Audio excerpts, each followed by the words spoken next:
നമസ്കാരം. ദർശന ടി വിയിലെ എല്ലാ മാന്യ പ്രേക്ഷകർക്കും ബിസിനസ് സ്റ്റാർ എന്ന ഈ പ്രോഗ്രാമിലേക്ക് ഹാർദവമായ സ്വാഗതം. ഇന്ന് ഞാൻ നിങ്ങളുടെ മുമ്പിൽ അഭിമാനപൂർവ്വം പരിചയപ്പെടുത്തുവാൻ പോകുന്ന വ്യക്തി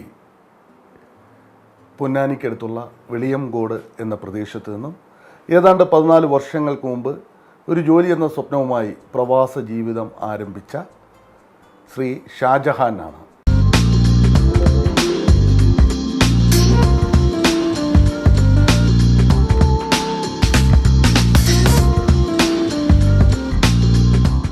ആദ്യം പ്രവാസ ജീവിതം ബഹ്റിനിലാണ്, പിന്നീട് അബുദാബിയിലേക്ക് വരികയും കഠിനാധ്വാനവും ആത്മാർത്ഥതയും സത്യസന്ധതയും പിൽക്കാലത്ത് അദ്ദേഹത്തെ മെറ്റഡോർ ഓട്ടോമൊബൈൽ ഇൻഡസ്ട്രീസിൻ്റെ മാനേജിംഗ് ഡയറക്ടറാക്കി മാറ്റുകയായിരുന്നു. ശ്രീ ഷാജഹാനെ ഈ പ്രോഗ്രാമിലേക്ക് ഞാൻ ഹാർദവമായി സ്വാഗതം ചെയ്യുന്നു. നമസ്കാരം. നമസ്കാരം. പൊന്നാനി വെളിയംകോട്, അവിടെ നിന്നാണ് പ്രവാസ ജീവിതത്തിലേക്കുള്ള യാത്ര. എങ്ങനെയായിരുന്നു? ആദ്യം ബഹ്റിനിലേക്കാണ് പോയത്? ആദ്യം ബഹ്റിനിലാണ് പോയത്. ബഹ്റിനിൽ എന്ത് ജോലിയായിരുന്നു? ബഹ്റിനിൽ തന്നെ മെക്കാനിക്കായിട്ട് പോയതാണ്. നാട്ടിൽ മെക്കാനിക്ക് 2000 എൻ്റെ ജ്യേഷ്ഠൻ അബ്ദുൾ റസാഖാണ് എന്നെ അങ്ങോട്ട് കൊണ്ടുപോകുന്നത്. എത്ര വർഷം ബഹ്റിനിലുണ്ടായിരുന്നു? ഏകദേശം ഒരു 11 വർഷത്തോളം ബഹ്റിനിലുണ്ടായിരുന്നു. അവിടെ നിന്ന് എങ്ങനെയായിരുന്നു അബുദാബിയിലേക്കുള്ള യാത്ര? ഇവിടെ കുറേയൊക്കെ അവിടെ ജോലി ചെയ്തപ്പോൾ എനിക്ക് തോന്നി ഒരു ചേഞ്ച് വേണമല്ലോ, ഒരു വ്യത്യസ്തത വേണം. അടുത്ത കൺട്രി ഏതെന്ന് വെച്ചാൽ അവിടെ ഒന്ന് നോക്കാന്നുള്ളതിൽ നമുക്കൊരു 11 വർഷക്കാലം നമ്മളൊരു രാജ്യത്ത് നിൽക്കുകയും ഒട്ടനവധി സുഹൃത്തുക്കളെയും ഒരുപാട് സ്നേഹിതരൊക്കെ നമുക്ക് സമ്പാദിക്കാൻ കഴിഞ്ഞിട്ടുണ്ട്. കാരണം അവിടെ നിന്ന് ഒരു സുപ്രഭാതത്തിൽ പെട്ടെന്ന് മറ്റൊരു രാജ്യത്തേക്ക് പോവുക ശരിക്കും അതൊരു വേദനയുള്ള കാര്യമാണ്. വേദന എന്ന് പറഞ്ഞാൽ എൻ്റെ ഫാമിലി മൊത്തം ബഹ്റൈനിലാണ് എല്ലാവരും. എനിക്കിവിടെ ഫാമിലിയായിട്ട് ചുരുക്കം കുറച്ച് ആൾക്കാരേ ഉള്ളൂ. അവരെല്ലാം മിസ് ചെയ്തെന്നുള്ള നല്ല നല്ല ഫ്രണ്ട്സുകളുണ്ടായിരുന്നു. അവരെല്ലാം മിസ് ചെയ്തുള്ളൊരു ബുദ്ധിമുട്ടുണ്ട്. അതിപ്പോഴും ഉണ്ട്. അവരായിട്ട് ഞാൻ നിരന്തരം കോൺടാക്ട് ചെയ്യുന്നുണ്ട്. ശരിക്കും അവിടെ നിൽക്കുമ്പോൾ ഒരു ബലം ഉണ്ടായിരുന്നു അല്ലേ? അവിടെ ഒരു പ്രത്യേക ബലം. കാരണം നമുക്ക് എന്ത് പ്രശ്നം ഉണ്ടായിരുന്നാലും നമുക്ക് ബന്ധുക്കളുണ്ട്, സ്നേഹിതരുണ്ട്. ഇതൊക്കെ ഓടിയെത്തും എന്നുള്ള ഒരു ധൈര്യം അവിടെ ഉണ്ടായിരുന്നു. പക്ഷേ ഈ രാജ്യത്തേക്ക് വന്നപ്പോൾ അതും ഇവിടുത്തെ രാജ്യത്തിൻ്റെ മറ്റൊരു പ്രത്യേകത, കാരണം എല്ലാ രാജ്യക്കാരും ഒരുമിച്ച് കൂടുന്ന ഒരു വലിയൊരു ഹബ്ബാണ് ഈ UAE. ഒരു പക്ഷേ ഇത് ബഹ്റിനിലോ മറ്റ് അറബ് രാജ്യങ്ങളിലൊന്നും ഒരിക്കലും അവകാശപ്പെടാൻ പറ്റില്ല. ഈ അബുദാബിയെ അല്ലെങ്കിൽ UAE സംബന്ധിച്ചിടത്തോളം ഏറ്റവും ബിസിനസ് ചെയ്യുവാൻ പറ്റിയ സാഹചര്യമുള്ള ഏറ്റവും ഒരു വലിയ പുണ്യഭൂമിയാണ്. ശരിയാണ്. ഇവിടുത്തെ എല്ലാവരും, കാരണം എന്താ വെച്ചാൽ സ്പോൺസേഴ്സ് ആയിരുന്നാലും ലോക്കൽസ് ആയിരുന്നാലും വലിയൊരു സപ്പോർട്ട് ബിസിനസ്സുകാർക്ക് നൽകുന്നു എന്നുള്ളതാണ്. പ്രത്യേകിച്ച് എടുത്ത് പറയുന്നത് ഇവിടുത്തെ ഇമറാത്തികളാണ്. അവർ ബഹ്റിനെക്കാട്ടും ഡിഫറെൻ്റാണ്. പക്ഷെ അവർക്ക് ഹിന്ദിയാണ്, മുസ്ലിം, ക്രിസ്ത്യാനി അങ്ങനെയുള്ളൊരു ഭാഗഭേദമൊന്നുമില്ല അവർക്ക്. ശരിക്കും നമുക്ക് വെളിയംകോട്ടിലേക്ക് പോവാം. വെളിയംകോടാണ് ഏതൊരു മനുഷ്യൻ്റെ ജീവിതത്തിൽ അയാൾ എത്ര ഉന്നതിയിലെത്തുമ്പോഴും അവർക്ക് ഏറ്റവും കൂടുതൽ സ്വാധീനം ചെലുത്തുന്ന ഒരു സ്ഥലമെന്ന് പറയുന്നത് ജന്മദേശം തന്നെയാണ്. തീർച്ചയായിട്ടും. താങ്കളുടെ ജന്മദേശം വെളിയംകോട്. ഉപ്പാക്ക് എന്ത് ജോലിയായിരുന്നു? ഇപ്പോൾ കൊപ്ര ബിസിനസ് ആയിരുന്നു.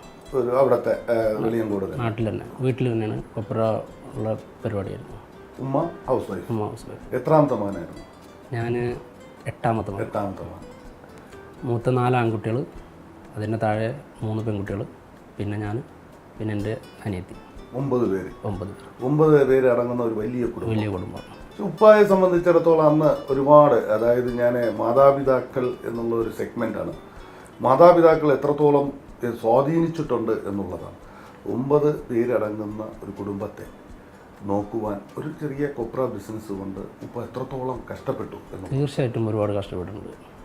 അതിന് ശേഷമാണ് ജ്യേഷ്ഠന്മാരൊക്കെ ഗൾഫിലേക്ക് പോയത്. ഉപ്പ കഷ്ടപ്പെട്ടതിനേക്കാളും കൂടുതലായിട്ട് എൻ്റെ ജ്യേഷ്ഠന്മാരും ഞങ്ങളുടെ കുടുംബത്തിന് വേണ്ടിയിട്ട് ഒരുപാട് കഷ്ടപ്പെട്ടു. 4 പെങ്ങന്മാർ കല്യാണം കഴിച്ച് അവരൊക്കെ സുഖമായി ജീവിക്കുന്നു.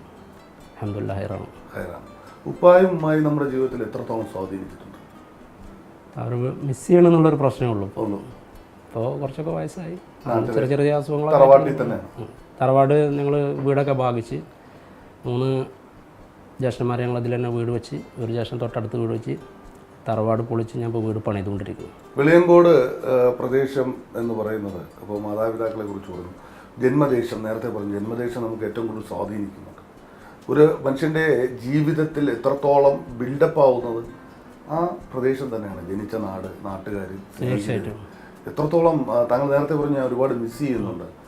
എത്രത്തോളമാണ് ആ വെളിയങ്കോടിനെ താങ്കൾ ഇന്ന് മിസ് ചെയ്യുന്നത്? വെളിയങ്കോട് എന്ന് വെച്ചാൽ ശരിക്കും പറഞ്ഞാൽ നമ്മളിവിടുന്ന് വെക്കേഷൻ പോയി കഴിഞ്ഞാൽ അവിടുന്ന് ഫാമിലി വിട്ടിട്ട് വരാനുള്ളൊരു മനസ്സ് നമുക്ക് വരില്ല. ഒന്ന് അത്, രണ്ടാമത് വെളിയങ്കോട് എൻ്റെ സുഹൃത്തുക്കൾ, എൻ്റെ ബാക്കിയുള്ള കുടുംബക്കാരും എല്ലാവരും നല്ല സപ്പോർട്ടാണ് നമ്മളെല്ലാ കാര്യത്തിനാണ്. പ്രത്യേകിച്ച് നമ്മുടെ സുഹൃത്തുക്കൾ വലിയ സപ്പോർട്ടാണ്. വിവാഹം കഴിച്ചിരിക്കുന്നത് വിവാഹം കഴിച്ചുള്ളത് പുറങ്ങുന്നവർ, പൊന്നാണി പുറങ്ങി. എത്ര കുട്ടികളാണ്? 3 കുട്ടികൾ. മൂത്തയാൾ ആൺകുട്ടി, പേര് മുഹമ്മദ് നാസിം. രണ്ടാമത്തെ ആൾ പെൺകുട്ടി ആയിഷ നാസിം. മൂന്നാമത്തെ ആൾ ഇപ്പോൾ ഒരു മാസമായിട്ടുള്ളൂ, പേര് സെലക്ട് ചെയ്തിട്ടില്ല. ഒരു സന്തോഷമായ ഒരു കുടുംബജീവിതം തന്നെയാണ് നമ്മളെപ്പോഴും മുന്നോട്ട് കൊണ്ടുപോകും. പ്രവാസിയെ സംബന്ധിച്ചത്, പ്രത്യേകിച്ച് മലയാളികളെ ഏറ്റവും കൂടുതൽ കുടുംബ ബന്ധങ്ങൾക്ക് മൂല്യം കൊടുക്കുന്നവരാണ്. തീർച്ചയായിട്ടും നമ്മൾ ബന്ധങ്ങളാണ് ആഗ്രഹിക്കേണ്ടത്, പണത്തല്ല. ഞാൻ അങ്ങനത്തെ ഒരു വ്യക്തിയാണ്. പൈസ നമ്മളെങ്ങനെ അധ്വാനിച്ചാലും വന്ന് അത് പോയിട്ടിരിക്കും. പക്ഷേ ബന്ധങ്ങളുടെ ഒരു കോട്ടം വന്നു കഴിഞ്ഞാൽ എന്നെ സംബന്ധിച്ചിടത്തോളം എനിക്ക് പെട്ടെന്ന് ടെൻഷൻ വരും. ഒരുപാട് സ്വപ്നങ്ങളുമായിട്ടാണ് പ്രവാസ മലയാളികൾ ഇങ്ങോട്ടേക്ക് വരുന്നത്. പക്ഷേ ഷാജഹാനും അതുപോലൊരു സ്വപ്നമായിട്ടാണ്, കാര്യം ഒരുപാട് ആഗ്രഹങ്ങളുമായിട്ടാണ് വരുന്നത്. എന്തായിരുന്നു ഏറ്റവും വലിയൊരു ആഗ്രഹം? ഒന്ന് നല്ലൊരു വീടുണ്ടാക്കണം, കല്യാണം കഴിക്കണം, പിന്നെ ഉപ്പ അമ്മ കുടുംബം അവരെ സംരക്ഷിക്കുക. എങ്ങനെയായിരുന്നു? കാരണം എന്ന് വെച്ചാൽ സ്വന്തമായിട്ടൊരു ബിസിനസ് തുടങ്ങണം എന്ന് മനസ്സിൽ തോന്നുവാൻ കാരണം? സ്വന്തമായിട്ട് തുടങ്ങാനുള്ള ആഗ്രഹങ്ങൾ പല സമയത്തുണ്ടായിരുന്നു. പക്ഷേ അതിന് നല്ലൊരു പാർട്ട്നേഴ്സ് അല്ലെങ്കിൽ നല്ലൊരു ഫ്രണ്ട്ഷിപ്പ് ഉള്ള ഒരാളെ കണ്ടുപിടിക്കാൻ പറ്റിയില്ല. അൽഹംദുലില്ലാഹ് ഹൈറാണ് ഇവർ ഇമ്രാത്തി അഹമ്മദ് അൽ സാബി, മാജിദ് അൽ മൻസൂരി അവരെന്നെ മുസ്തഫയെ ഒന്ന് കാണുകയും അവരുടെ സംരംഭത്തിൽ അവരുടെ താല്പര്യത്തിനനുസരിച്ചാണ് ഇപ്പോൾ ഈ ജോലി ചെയ്തിട്ട് എന്നെ ഈ ഒരു പൊസിഷനിൽ അവർ എത്തിച്ചു തന്നിട്ടുള്ളത്. എനിക്കെല്ലാം കൊണ്ടും ഫ്രീഡം ഉണ്ട്, യാതൊരു വിധ ബുദ്ധിമുട്ടുകളില്ല.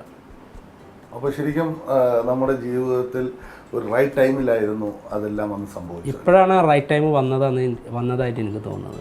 2 ചെറുപ്പക്കാർ പയ്യന്മാരാണ്, അവരാണ് സ്പോൺസറായിട്ടുള്ളത്, അവരാണ് ഇതിൻ്റെ പാർട്ട്ണർ. അവരെങ്ങനെയായിരുന്നു കണ്ടുമുട്ടിയത്? അവർ ഞാൻ മുസ്തഫയിൽ ജോലി ചെയ്യുന്ന സമയത്ത് അവിടെ നിന്ന് കണ്ടുമുട്ടിയതാണ്. ഒരു 3 മാസം മുന്നേ അവരെന്നെ കൊടുന്ന് കാണിച്ചു തന്നു, അങ്ങനെ സ്ഥലമുണ്ട് ഇവിടെ നമുക്ക് നോക്കിയായിരുന്നു.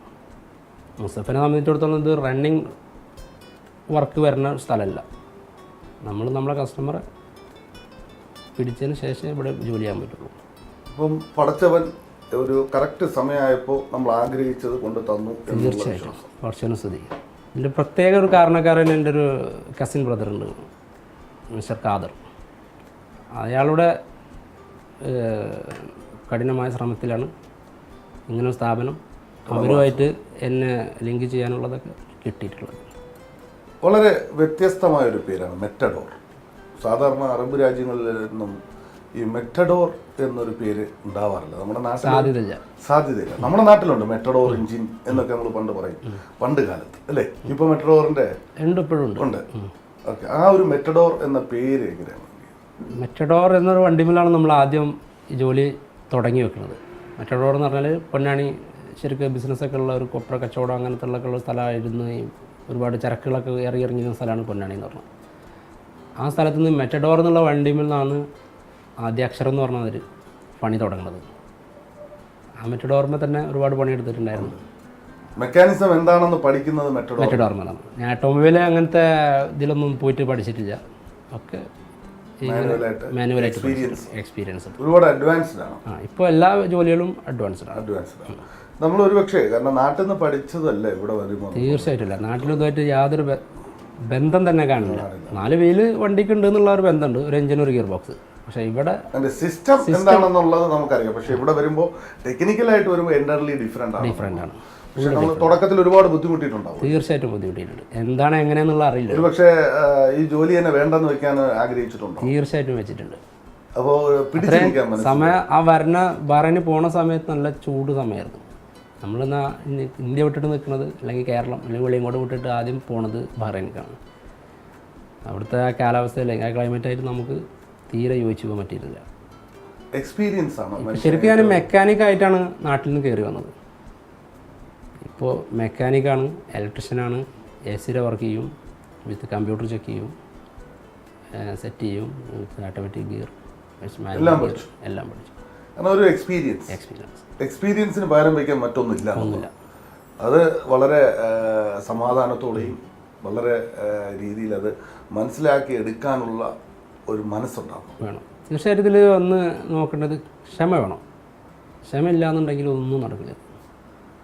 നമ്മൾ വെറുതെ ഒന്നണ്ടാഴ്ച അങ്ങോട്ട് കളഞ്ഞാൽ അത് പിറ്റേ സംഭവം മറന്നു പോകും. ചിലപ്പോൾ അവിടുന്ന് ഒരു 6 മാസം കഴിഞ്ഞാലും അതേ കംപ്ലൈൻറ്റുള്ളൊരു വണ്ടി വരും. അപ്പോൾ നമ്മളെ മെമ്മറിയിൽ എപ്പോഴും ആ സാധനം ഉണ്ടാവും. ഞാൻ ഇന്നാളെ അതൊരു വണ്ടി ഇങ്ങനെ ചെയ്തിട്ടുണ്ടല്ലോ, അല്ലെങ്കിൽ ഇന്നൊരു കംപ്ലൈൻറ്റ് ഞാൻ കണ്ടുപിടിച്ചിട്ടുണ്ടായിരുന്നു. തീർച്ചയായിട്ടും ആ ഒരു മെമ്മറി പവർ നമുക്ക് ഇതിന് ഉപയോഗിക്കാം. ടെൻഷൻ അടിക്കേണ്ട കാര്യമില്ല. ക്ഷമിക്കുക, ജോലി ചെയ്യുക, സുഖമായി ജീവിച്ചു. ഇവിടെ മെറ്റഡോർ ഓട്ടോമൊബൈൽസിൽ എല്ലാവിധ ഓട്ടോമൊബൈൽ വർക്ക്ഷോപ്പ് പണികളും ഇവിടെ നടക്കും. എല്ലാ വണ്ടികളും ഇപ്പം കുറച്ച് സാധനങ്ങൾ നമുക്ക് ഒറിജിനൽ സാധനങ്ങൾ കിട്ടുന്നുണ്ട്. അതിലും വില കുറവായിട്ട് നമുക്ക് പുറത്തുനിന്ന് സ്ക്രാപ്പിൽ സാധനങ്ങൾ, ജപ്പാനിൽ യൂസ്ഡ് കാരണ സാധനങ്ങൾ കിട്ടുന്നുണ്ട്. കസ്റ്റമറുടെ ചോയ്സ് അനുസരിച്ച് അവർക്ക് ഏതാ വേണ്ടതെന്ന് വെച്ചാൽ അത് ഫിറ്റ് ചെയ്ത് കൊടുക്കും. പിന്നെ ഇമറാത്തികൾക്ക് അത് പ്രശ്നമല്ല. ഒരു പുതിയതെന്ന് പറഞ്ഞാൽ പുതിയത് തന്നെ വാങ്ങിച്ചിട്ട് കൊടുത്താൽ മതി.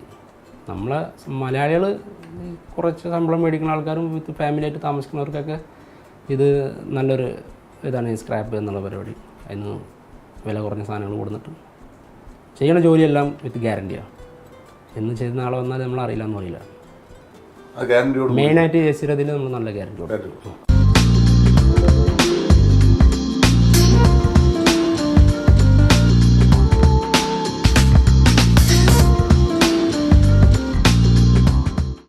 ദൈവവിശ്വാസമാണ് മനുഷ്യന് ഏറ്റവും മറ്റൊരു ഘടകം എന്ന് പറയുന്നത്, വിജയത്തിൻ്റെ ഒരു പ്രധാന ഘടകം. നമ്മളൊരു പടച്ചവനുമായിട്ടുള്ള വിശ്വാസം. തീർച്ചയായിട്ടും ദൈവത്തിൻ്റെ ഒരു അനുഗ്രഹമാണ് ഈ കാണുന്നതല്ല. പ്രത്യേകിച്ച് ഇമറാത്ത് നല്ലൊരു അനുഗ്രഹം തന്നെയാണ് ദൈവം ഇവിടെ കൊടുത്തിട്ടുള്ളത്. മറ്റു രാജ്യത്തിന് ഇല്ല എന്നല്ല പറഞ്ഞത്, ഇമറാത്തിന് പ്രത്യേക ഒരു കാരുണ്യം തന്നെ കൊടുത്തിട്ടുണ്ട്. ഈ കഴിഞ്ഞുപോയ കാലഘട്ടങ്ങളെക്കുറിച്ച് ഓർക്കുമ്പോൾ ഇപ്പോൾ എന്ത് തോന്നുന്നു? കഴിഞ്ഞുപോയ കാലങ്ങളിൽ ഒരുപാട് സന്തോഷം ഉണ്ടായിട്ടുണ്ട്, ദുഃഖങ്ങളും ഉണ്ടായിട്ടുണ്ട്. പ്രത്യേകിച്ച് ഇതിൽ ഞാൻ എന്നെ ഈ ഫീൽഡിലേക്ക് എത്താൻ എൻ്റെ കാരണക്കാരെന്ന് പറഞ്ഞാൽ ജ്യേഷ്ഠന്മാരാണ്. മൂത്ത ജ്യേഷ്ഠൻ ബായി എന്ന് പറഞ്ഞ റസാഖ് ബായ്, അദ്ദേഹമാണ് എനിക്ക് വിസ എടുത്തതും എന്നെ ഈ ഇപ്പോഴത്തെ ഈ പൊസിഷന് വരെ എത്തിയിട്ടുള്ളത് അദ്ദേഹത്തിൻ്റെ കഴിവാണ്. അപ്പോൾ തീർച്ചയായും ഈ ഒരു വിജയത്തിൽ ജ്യേഷ്ഠൻ്റെ പങ്ക് വളരെയധികം പ്രധാനമാണ്. ജ്യേഷ്ഠന്മാർ, അത് ജ്യേഷ്ഠൻ എന്നാൽ പ്രത്യേകിച്ച് അയാൾ, പിന്നെ എല്ലാവരും ഉണ്ട്. വാപ്പുണ്ട്, ഉമ്മുണ്ട്, കുടുംബക്കാരുണ്ട്, പാടാനിയന്മാരെ മക്കളുണ്ട്. എല്ലാവരും നല്ല സഹകരണമാണ് തന്നത്. പിന്നെ പെങ്ങന്മാരെ ഭർത്താക്കന്മാർ എല്ലാവരുമായിട്ട് വളരെ കുടുംബക്കാരുമായിട്ടെല്ലാം നല്ല ബന്ധത്തിൽ മുന്നോട്ട് പോകുന്നു. അതാണ് മിസ്റ്റർ ഷാൻ ഏറ്റവും നല്ല വിജയം. അതാണ്, അത് തന്നെയാണ് ഈ സന്തോഷത്തിൻ്റെ പ്രധാന കാരണം. അത് തന്നെ ഇനി മുന്നോട്ടുള്ള യാത്രയിലും ഒരുപാട് സന്തോഷങ്ങൾ പടച്ച തമ്പുരാൻ നൽകട്ടെ എന്ന് ആത്മാർത്ഥമായി പ്രാർത്ഥിക്കുന്നു. വളരെ നന്ദി തിരക്കേറിയ ഈ സമയത്തും ഇങ്ങനൊരു അഭിമുഖം ഞങ്ങൾക്ക് നൽകിയത്. അസ്സലാമു അലൈക്കും. വലൈക്കും അസ്സലാം.